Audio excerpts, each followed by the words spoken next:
Hi, I'm Bonnie, the General Manager of Future Generation, and today we're here with Andrew Frakes, the Principal of Giant Steps. We're so pleased to have you here with us today. Could you provide an overview of what Giant Steps does and how you support the young people you work with? Yeah, so Giant Steps started as a school. It started by a group of parents who had profoundly autistic children who went out looking for schooling, either had schools tell them, sorry, we don't have a space for your child. And they were devastated, but they found other families, and they found other families who then came together and went out looking for a model of how they might start a school.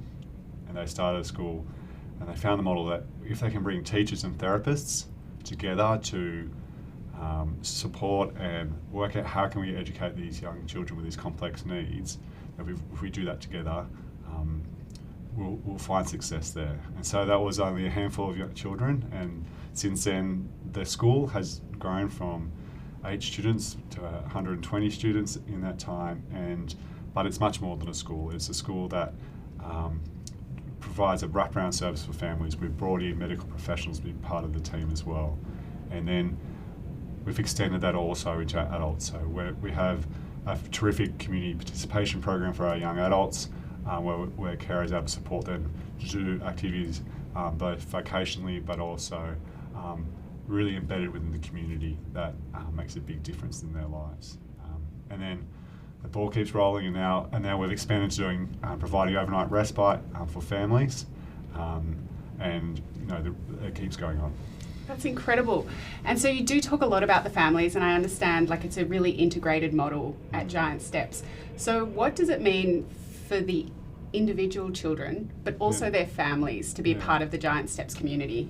Yeah, so I think for the individual children, the families out there finding support for their children, and before coming to Giant Steps, they might bounce around seeing therapist to professional to therapist professional, experiencing people who don't fully understand them or know how to support them. And what Giant Steps tries to do is, rather than having kids bounce around trying to guess who's doing what with who when, that they can come to school like every other kid does. They can be provided support by the therapists that they need in the classroom, so that the therapists can upskill the teachers and vice versa, and we can upskill together so we can have this seamless program that actually supports these young people with complex needs.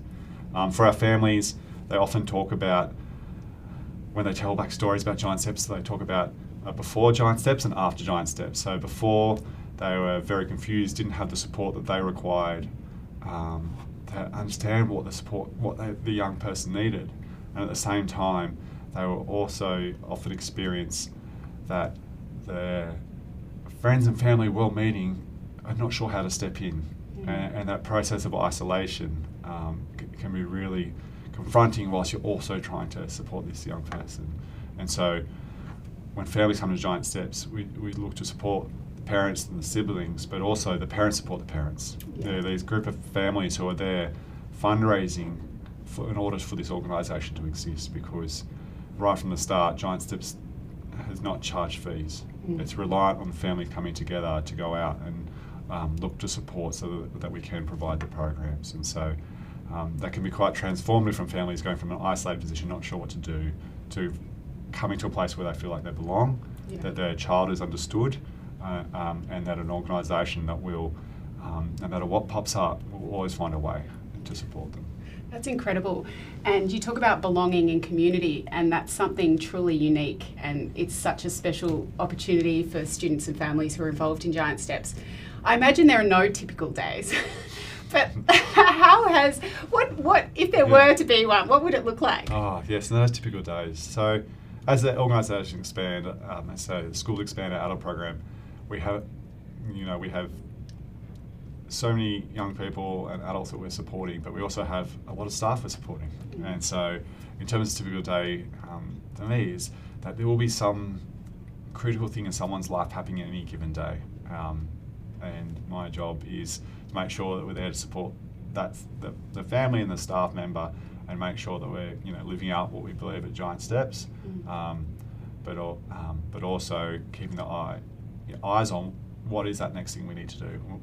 we pride ourselves on innovation. What is the next thing? What is the next space we're moving into? So to do that, my typical day would hopefully involve a level of professional learning for staff and all those things. But of course, we have to pay for everything that's happening too. So my typical day will often include a tour of someone who might think to support us, and we're always more than happy to do it. Our students love visitors and coming and seeing the classrooms, which is terrific.